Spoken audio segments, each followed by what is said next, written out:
Здраво на сите и добре дојдовте во второто издание од нашата соба за дискусија или Room for Discussion, која што емисија реализираме врз основа на она што го имаме како резултати од анкета спроведена со млади лица кои што одговараа на прашања за сексуалното вознемирување. ГЦМК заедно со универзитетските медиуми реализираше една таква анкета, потоа реализираше една онлайн дебата која што покажа интересни податоци кои што говорат дека сексуалното вознемирување засега останува своевидна сива зона, не само од аспект на препознавањето од страна на оние кои што се вознемирени, па дури од вознемирувачите, туку и од аспект можеби на третманот кој што го има од законски аспект. Бидејќи секогаш верни соработници и добри, благодарни соработници на оваа тема се невладините организации кои што се одлучиле на свој начин да придонесат во областа, да вршат лобирање за да се носат мерки кои што би подобриле нешто во оваа област.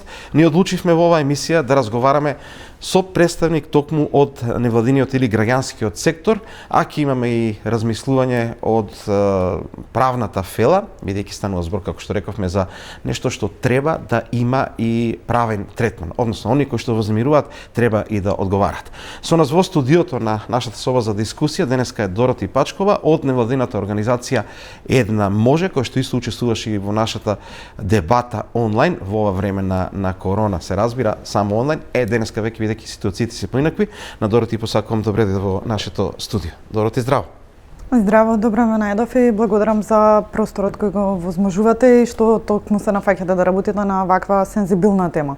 Тоа коментиравме и на дебатата, навистина се чини дека не само сексуалното вознемирување дека останува сива зона, воопшто и се што станува збори за сексуалното насилство, сива зона во целото наше општество. За жал изгледа и за голем дел од комерцијалните медиуми останува исто така сива зона и ретко се говори. Од искуството на Една може и од вашето лично, како оди работата во поглед на тоа да се мотивираат, да се предизвикаат медиумите да работат на овие теми? Сексуалното вознемирување, како што спомнавте и како што кажува и податоците од вашата анкета, токму е вознемирување кое спаѓа во сивата зона поради фактот дека тешко се препознава, па поради тоа и не се пријавува премногу често. Например, Македонија, за разлика од скандинавските земји, има многу мал процент на сексуално вознемирување, на пријави од сексуално вознемирување, а коренот на овој проблем, непријавувањето, е токму непрепознавањето на сексуалното вознемирување како такво. Од родов аспект, можам да тврдам дека сексуалното вознемирување е само една форма на наше патриархално наследство кое е социјално создадено. Значи, проблемот на сексуално вознемирување е социолошки проблем или културолошки наследен проблем благодарение на историјата на долгогодишен патриархат и во светот глобално, но и во нашите општества кои се исклучително патриархални општества и кои имаат исклучително патриархална историја. Па така девојките и жените, кога би се осудиле да пријават сексуално вознемирување, најпрво би биле осудени и тоа се најголем број од примерите со кои дошле до мене всушност, со кои јас сум стапила во контакт. Самите жртви на сексуално вознемирување се плашат од осуда, но се плашат дека ќе бидат обвинети дека сами си го барале, како што е многу познато, сама си го барала и ќе бараат начини да бидат дополнително виктимизирани и стигматизирани во јавноста. За жал, ќе слушнеме и од професорката Олга Кошевелиска, декан на Правниот факултет на Универзитетот Гоце Делчев, во врска со тој дел. Меѓутоа, интересен има еден момент, освен што сексуалното вознемирување, сексуалните деликти слабо се пријавуваат, не се говори многу во јавноста, дури и оние како вас, вашата организација и други активисти кои ќе се појават во јавноста со своји ставови, многу често со своите објавени ставови на социјалните мрежи стануваат повторно жртви и на сексуално вознемирување. Каков е тој феномен, дури тоа е на некој начин како закана може да се свати? Одлично, баш ова е добра забелешка, многу ми е драго што ја отворивме, што ја ставивме на дневен ред. Истото се случува и со граѓанските организации, сосема сте во право. Како индивидуалната жртва се добива една макроперспектива и индивидуалната жртва прераснува во организациона жртва. Значи, баш се случува кога и во историјата на феминизмот е исто. Кога се покревале феминистички движења против некакви типови на дискриминација врз жената, паралелно со нив се појавувале и антифеминистички движења кои според мене се движења против човештвото, значи акција, реакција, постои такво нешто. Така и ние како граѓанска организација и ние, јас како родова експертка, исто така се соочувам со различни типови на мултиплицирана дискриминација, бранејќи ги луѓето кои се жртви, жените пред се кои се жртви на дискриминација. Деновиве интересен момент кој што можеби ќе направи корелација, сигурно сте го следеле, ќе направи корелација на непрепознавањето на вознемирувањето, бидејќи не е само сексуалното вознемирување, но лесно преминува во тоа. Жената од Гевгелија која што читала многу книги и објави дека читала книги, не знам колку книги, коментарите на социјалните мрежи беа оди раѓај деца, дали му правиш јадење на сопругот и ова е родово базирано на некој начин. Што е тоа што според вас е моментот да луѓето во држава кои што се налик толку добри, честитаат богојавление, икони споделуваат, а толку грозни коментари да имаме на социјалните мрежи и за вакви случаи и кога станува збор за сексуално вознемирување во смислот сама си го барала. Многу интересна перспектива. Видете, религијата сама по себе е исклучувачка. И во најголема мера, најголем број од религиите, да не биде генерализирано, го кажувам ова во најголема мера, но основата е на база на страф. Немој да правиш ова, зашто Господ ќе те казни или не знам, некои слични верувања. Верувања кои се далеку од реалноста, значи се во спротивност од науката. Верувањата чисто сами заради себе, заради тоа што се пренесувале од колено на колено, ги носат луѓето кои не работат доволно на самите себе, кои не вложуваат во својот интелектуален развој, во едукација, во знаење, кои не се занимаваат со, не знам, подлабоки сфери, ги прават да бидат радикални. Па радикализмот носи само кон едно нешто. Ако не си ова кое ние го веруваме, никако не е потврдено, тогаш си она спротивното и тука се раѓаат бинарните системи на светоглед. Бинарните системи на светоглед се оние кои генерираат генерализации, стигматизации, што па е извор на целата дискриминација. И ова е одлично, супер. Ова е дискриминација по родов основ. Зошто никогаш не сме слушнале за маж во политиката или за маж кој многу чита, да му кажат зошто не раѓаш деца, зошто не си го гледаш семејството, земи ја лажицата и крпата. Зашто тоа се изрази за дискриминирање конкретно на женскиот пол, за да се смести жената, да се врати жената во време на патриархатот, каде што незината сфера е сферата на домот, тоа е сферата на приватноста, и да и се забрани пристап до јавната сфера. Јавната сфера е општественото живење. Јавната сфера е конструирање на општеството.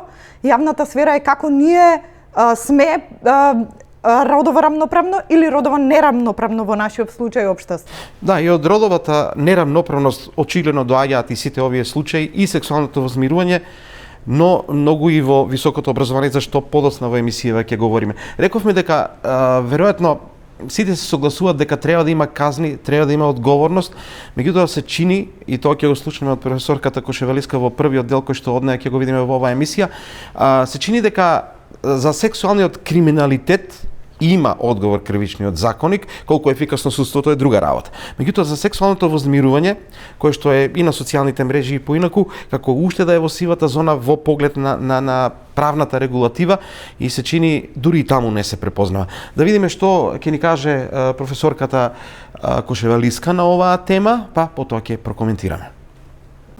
Многу интересна тема и многу атрактивна тема во овие денови кога сите сме експонирани и на интернет и на секој начин може да бидеме мета на предатори кои што имаат во позадина вршење на некои од кривичните дела против половата слобода и половиот морал.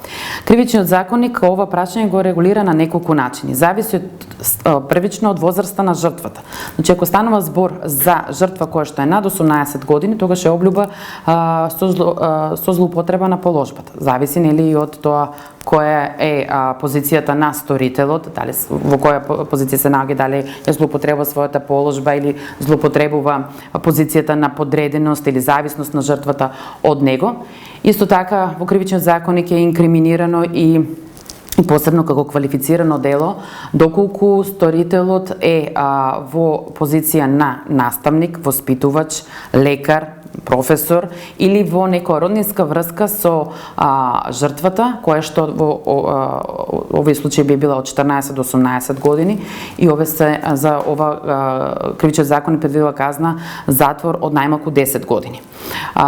Исто така има одредби во кривичниот законник во кој што е посебно санкционирано доколку жртвата е под 14 години. Тогаш би одело под инкриминацијата полов напад врз дете кое не наполнило 14 години, каде што казните се од најмалку 12 години затвор, а ако жртвата има тешки телесни повреди или самиот чин е вршен на особено суров и понижувачки начин и сите отежнителни околности кои што може да следат, тогаш казната е затвор над 15 години или доживотен затвор. Во секој случај, во ваквите кривични дела е предвидено и споредна казна, забрана за вршење на професија, дејност или должност, затоа што тој што е сторител на кривично дело е злоупотребил таа положба, службена положба која што има или тоа овластување кое што го има за да искористи да изврши вакво кривично дело.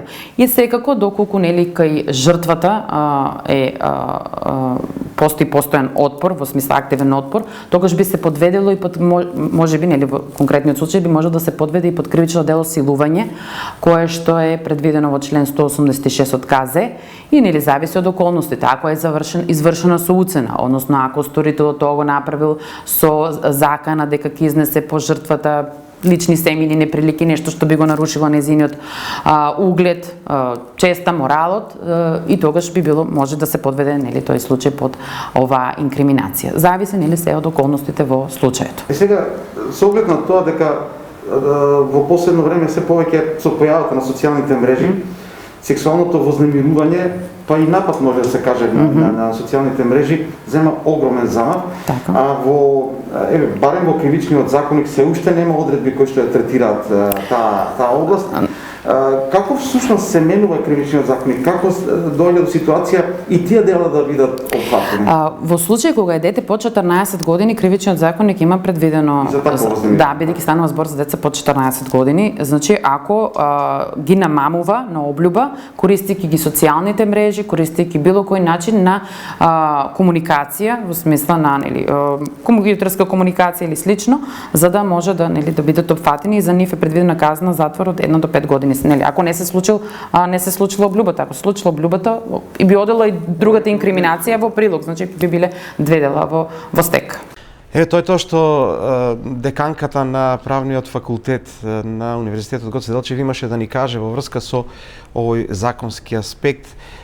Се добива впечаток дека навистина за сексуалниот криминалитет има одговор кривичниот законник, меѓутоа овој полесен облик, не е помалку опасен, меѓутоа да речеме полесен во смисла дека не е криминалитет, го нема уште во сивата зона. Кои се сознанията на вашата организација? Сигурно работите и на лобирање, на барање на решенија и на регулирање од правен аспект, на казнување на вознемирувачите. Кога ќе ја погледнам македонската легислатива од перспектива на феминистичка юриспруденција, јас морам да забележам дека нашите закони, глобалната слика, големата слика која добивам од нашите закони, се дека се родово слепи закони. А родовите проблеми кои настануваат поради родова нееднаквост, мора и да се решаваат низ оваа перспектива. Тука настануваат сите проблеми. Ако ние кажуваме дека оваа година, во изминатата година всушност се зема сексуалното насилство како кривично дело, стана дел од казнениот законник, ние во пракса навистина ќе мора многу подолго да почекаме за да се случат разрешувањата. Например, во изминатата година исто така законот за заштита на родово базирано насилство кој гласи во самиот наслов, преку самиот наслов се добива впечаток дека е родово сензитивен закон, кога ќе ги пречепкате и кога ќе ги отворите членовите, вие не добивате впечаток дека станува збор за родово сензитивен закон. Само поради тоа што, например, како исто референцирам кон проблемот на ранливите категории, како што сите се сврстуваат во една група и се решаваат со еден лек, Истото се случува и во законите. Законот кој служи за за заштита на жени и девојки од родово базирано насилство, во одредени членови во самиот закон вели заштита на девојчињата и момчињата, заштита на мажите и жените. Не треба да штитиме мажи од да ги штитиме мажите од проблеми кои мажите ги немаат, од проблеми кои мажите ги создаваат. Кога ги гледам законите во иднина, сакам да ги видам како ги решаваат реалните проблеми на вистинските луѓе, на луѓето за кои треба да бидат напишани и за кои треба да бидат создадени. Прво и основно, а второ, сакам да ги видам законите како ги подкопуваат семињата кои ги создаваат проблемите. Не може за сите да препишуваме, например, аналгетик. Сакам да го видам проблемот кој ја создал главоболката. Така и во законите. Сакам да видам што ги создава проблемите.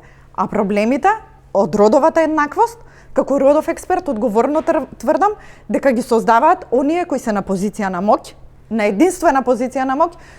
Тоа е белиот средовечен маж и кој пак ги сврстува девојките и жените во позиција на немоќ и борбата да се задржат тие диспропорционални позиции, борбата за задржување на овие позиции, жената во немоќ, мажот во моќ, ги раѓа сите проблеми на дискриминацијата, сите проблеми на насилството, на родово базираното насилство, на сексуалното вознемирување, на сексуалното насилство и како што еднаш спомнавме во нашата онлайн дебата, кој многу често завршува со фемицид.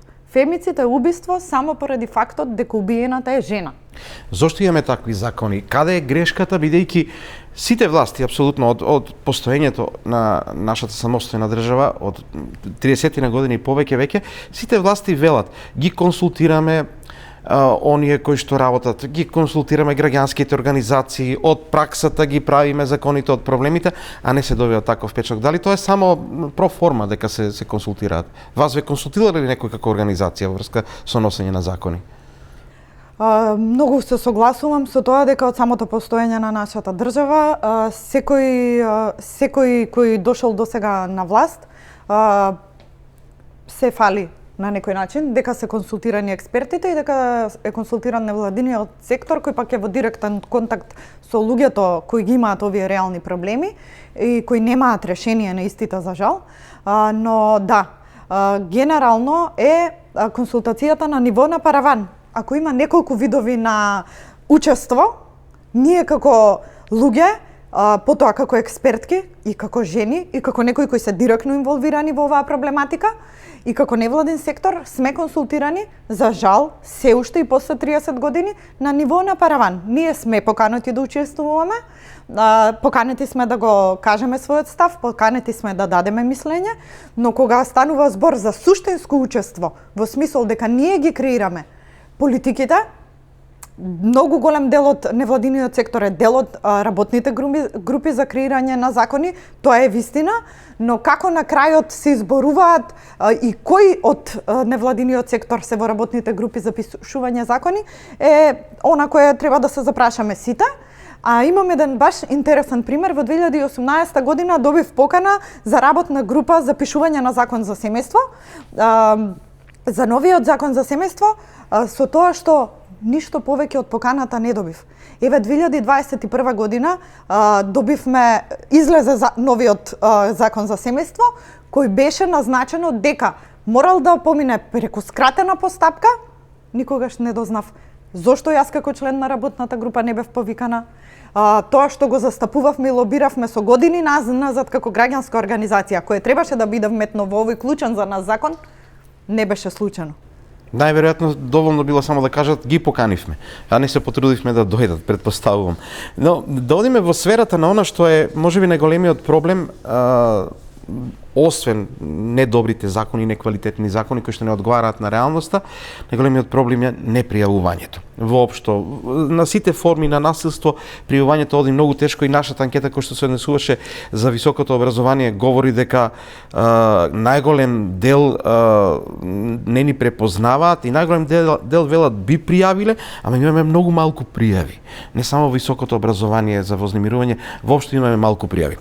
Да видиме како професорката Кошевелиска гледа на овој проблем. Зошто толку малку пријави има за сексуалното вознемирување, што секако е проблем, бидејќи ако остане непријавено, никој не знае, нема ефект, нема решение. Секогаш кога се истражува сексуалниот криминалитет, најголемата бројка е во оној сивиот дел правото, значи непријавување. Кај овие кривични дела од областа на сексуалниот криминалитет, огромна е стапката на непријавување. Зошто? Затоа што, например, во мали средини тешко кој ќе пријаве. Сите се знаат, нели? И таа етикетизација, стигматизација, затоа што околината не ја сваќа жртвата како жртва на грозоморно кривично дело, туку напротив оди кон тоа да го преживува одново настанот кој што ја и како повредил. И затоа може да се тука кажи, нели, недовербата во правосудството, дали ќе го откријат сторителот ако нема да посочи директен сторител ако е направено например со маска или на било кој начин. Тоа доведува до голема бројка на непријавени кривични дела. Дури пак кога го знаат сторителот, него секогаш пријавуваат заради тоа одново преживување, доживување на настанот во судница, неколку пати да сведочат, па тука, нели, секако јавноста е исклучена во овие постапки, нели, пред судот не може да биде јавноста присутна кога станува збор за кривичните дела од кои што, нели, се во рамките на половата слобода и половиот морал. Меѓутоа, малите средини се го прават своето. Уште однапред се знае, нели, кој е жртвата, кој е... Сите знаат, да, не може да се скрие и последиците се далеко поголема отколку што...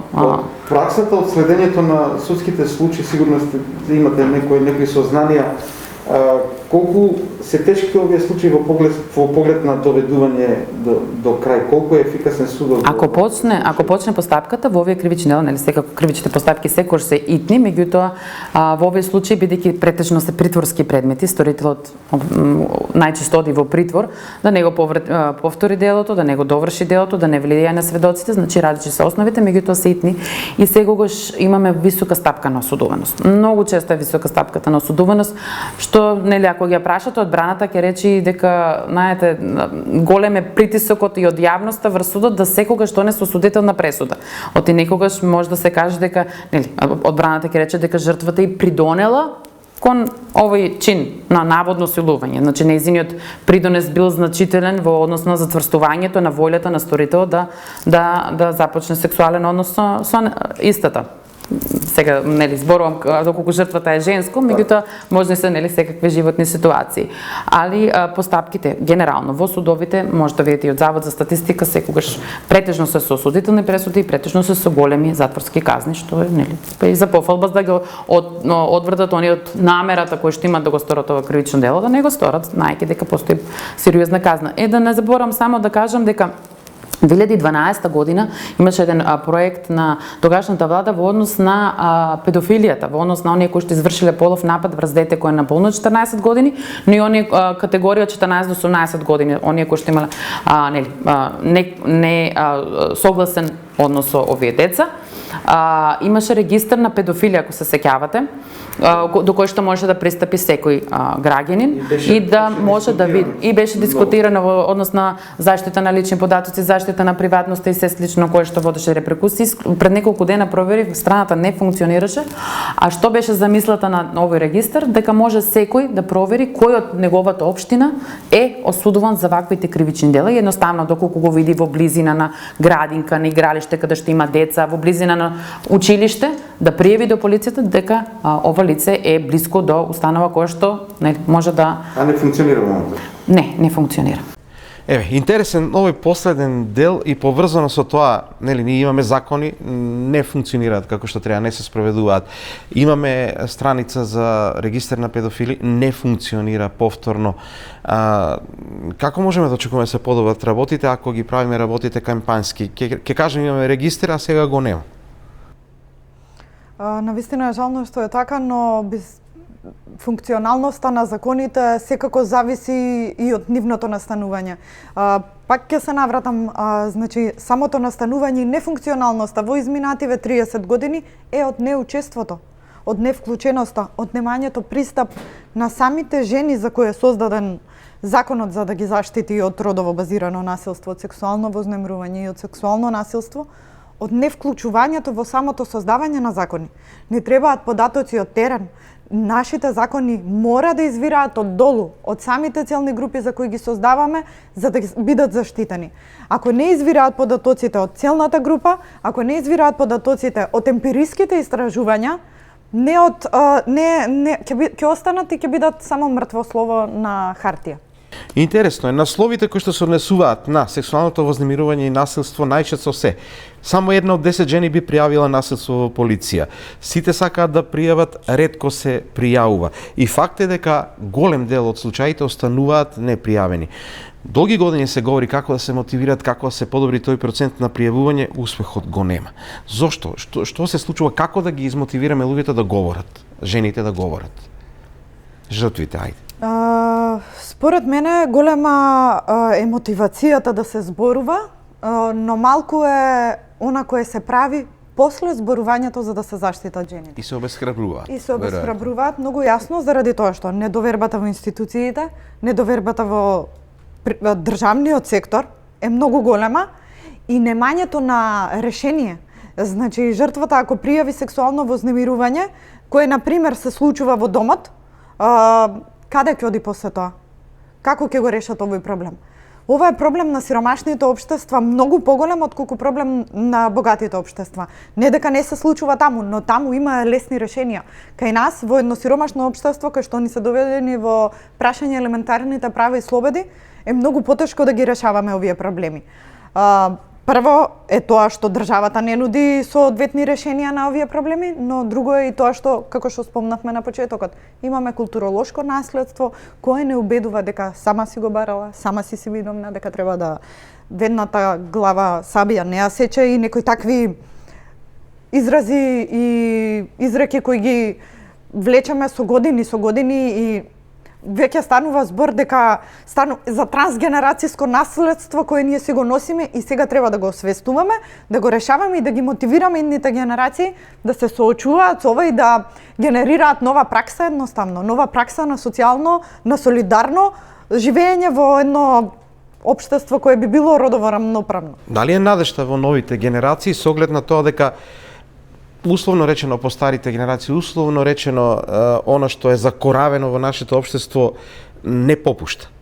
Дали имате надеж од оно што го работите со жртви на насилство, на вознемирување, имате надеж дека можеби новите генерации ќе донесат нови размислувања? Доаѓаат нови генерации на политичари па не менуваат ништо. Јас од тому се плашам дека малку тешко ќе оди во таа насока.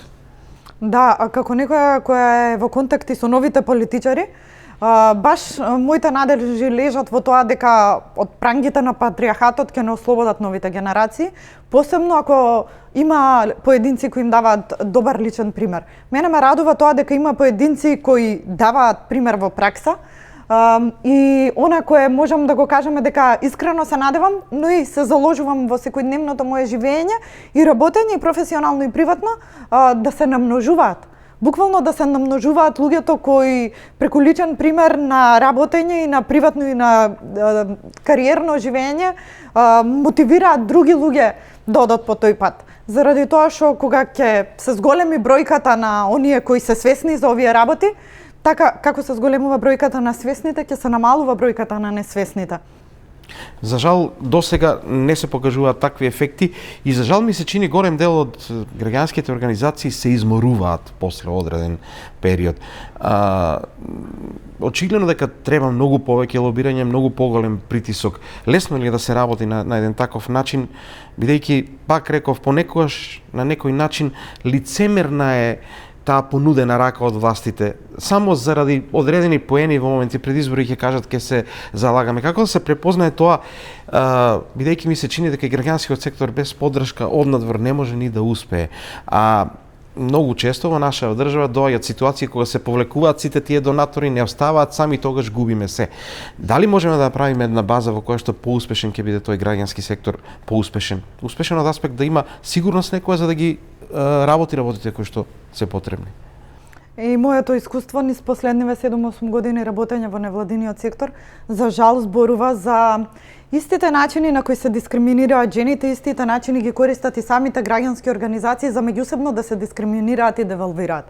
И тоа е жално, но сепак, оние кои не ги имаат тие пракси, оние кои практикуваат еден поинаков начин на функционирање и работење, за мене тие ќе останат пример, тоа ќе ми остане фокусот и ќе ми остане моето работење фокус.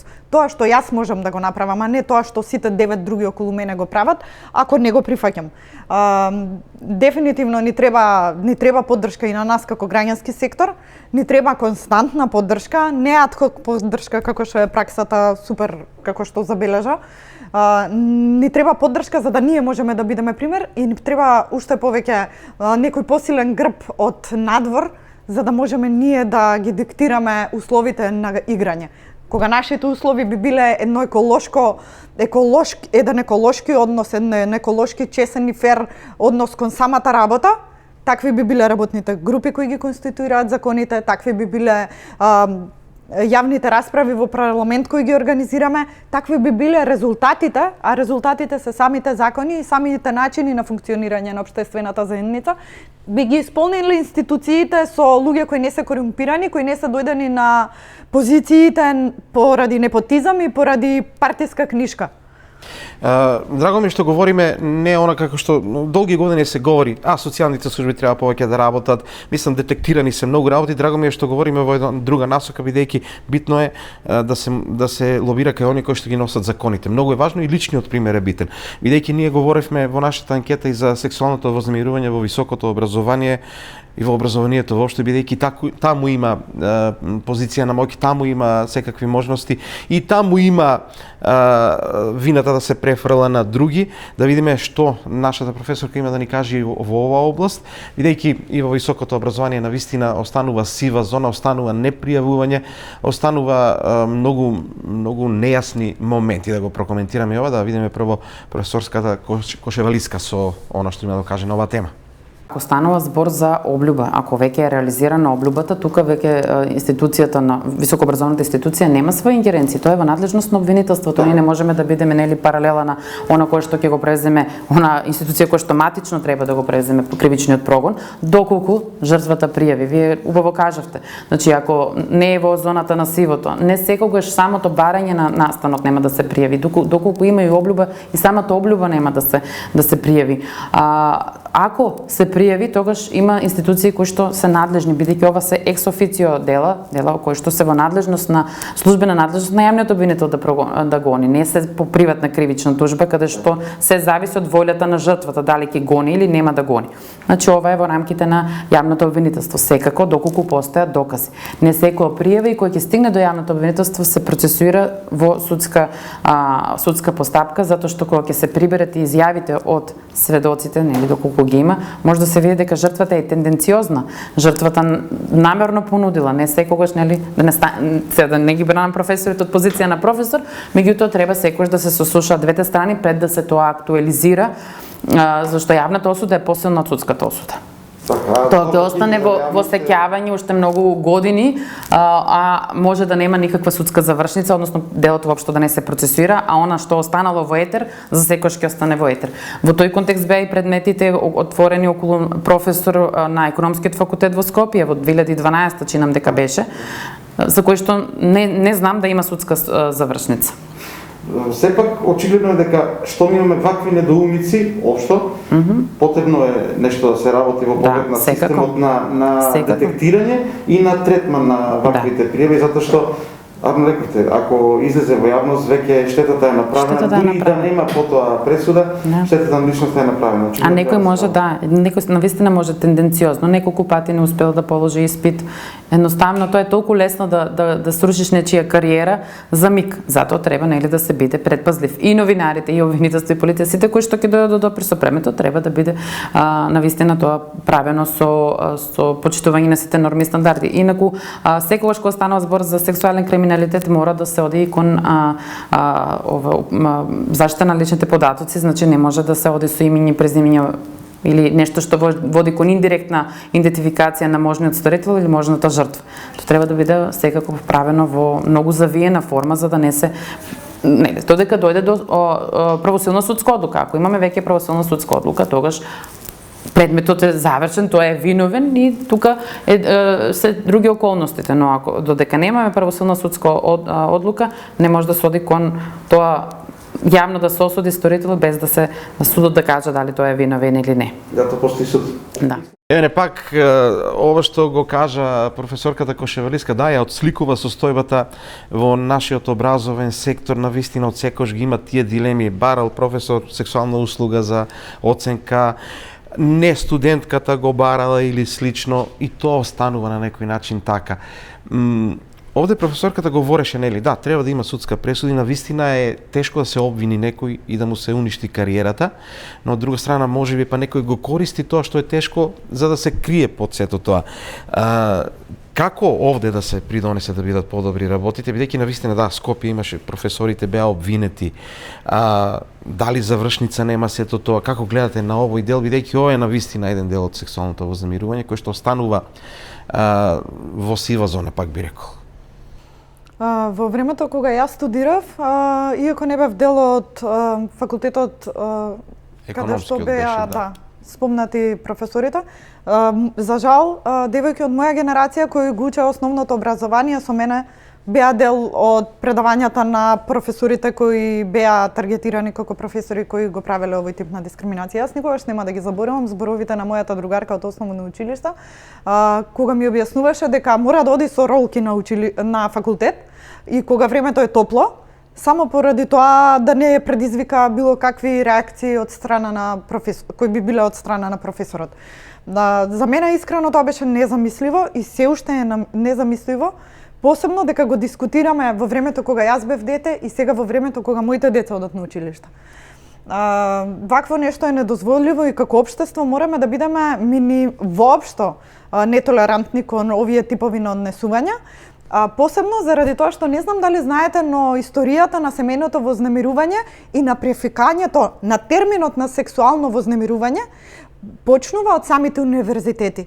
Во 1977 година на Универзитетот на Јейл, правната служба, поттикната од 5 девојки кои се осудиле да пријават и од уште еден машки член, кој бил поддршка на овие 5 девојки, што е комплетно лекција за солидарно однесување за двата пола, која треба да ја применуваме и практикуваме и денес. Од тука почнува дефинирањето на сексуално вознемирување. Од самите универзитети. Тоа коренот на ова однесување во универзитетската фела е токму големата разлика на моќ. Професорите се во улога, се во позиција на моќ, а студентките се зависни. Студентките се во позиција на немоќ, они очекуваат. И најчесто тогаш доаѓа, тоа е таа позиција која што отвора можност. Тоа е злоупотреба на позицијата, точно така. Тука во 1977 година се случи етаблирање, прифаќање на сексуалното вознемирување како такво и дури после неколку години се доби случајот и почна на глобално ниво да се користи. Они пријавиле некои несакани дејства вршени врз нив, не постоеле ни збор, немале ни на лексичко ниво, не знаеле како да го изразат таа непријатност која им се случува. А всушност станувало збор за сексуална принуда, станувало ниту една од 5 пријавени студентки кои заради кој денес знаеме што е сексуално вознемирување, ниту една од 5 ги нема завршено студиите на конкретниот факултет на кој се случува сексуално вознемирување. Значи тие лично биле жртва не само на вознемирување, туку и жртва на својата кариера веројатно. Да. Нивната кариера била жртва, а од друга страна придонеле барем денеска да го знаеме тој термин и колку толку да знаеме за што се бориме. Но веќе доаѓаме до нешто што за мене станува интересен момент кога станува збор. Ако започнува од таму, ако од таму излегуваат академски граѓани, кои што во иднина ќе треба да знаат што е сексуално вознемирување, да се борат против него, дали можеби не е време во образованието повеќе да се размислува самите универзитети, училишта, средните училишта, целиот образовен сектор да има некаков систем на препознавање, детектирање и на борба против се ова, бидејќи се уште не се посветува доволно внимание, ми се чини на тоа. Да, и можеби коренот ќе биде таму. За жал се уште не се и како што спомнавме. Мојата верба и мојата работа оди во насока на оснажнување, зајакнување, освестување на помладата генерација, заради тоа што на нив светото станува, они ги немаат веќе, ги немаат во најголема мера како повозрастните луѓе што ги имаат, не ги генерираат, не ги трансгенерираат истите несоодветни однесувања, туку се уште се отворени, се уште се флексибилни, не се толку тврдокорни, се уште може да се влијае на нив и затоа да, се согласувам дека од таму треба да почнат сите наши влијанија. Па да, нели, секојаш велиме, едно е семејството каде што се воспитуваат децата, кај што се градат личностите, друго е образовниот сектор и веројатно можеби треба така да се размислува, а онаа друга страна на борбата за законски решенија, за казни, за превентива, очигледно ќе биде минатаму дел од работата на граѓанскиот сектор. Дороти, ви благодарам за учеството во нашата емисија. Мислам дека допревме теми кои што се интересни, можеби на еден малку поинаков начин од она што досега сум го работел и сум гледал дека се говори за тоа како треба, што треба, но изгледа образовниот систем е место кај што многу треба да се работи. Ви благодарам уште еднаш. Благодарам, јас задоволство ми беше и секогаш кога станува збор за нестандардни процедури на работење, отворена сум за соработка заради тоа што резултатите на стандардното функционирање се овакво несовршено општество. Благодарам уште еднаш. Тоа беше соба за дискусија на тема сексуалното вознемирување, како да се бориме против него. Рековме на еден малку не толку стандарден начин, допревме теми кои што сметам дека се и уште како важни и можеби од тука треба да тргнат многу активности и мерки кои што во иднина можеби ќе дадат и подобри резултати. Учество во емисијата има Дороти Пачкова од невладината организација Една може и професорката Олга Кошевалиска, декан на Правниот факултет на Универзитетот Гоце Делчев.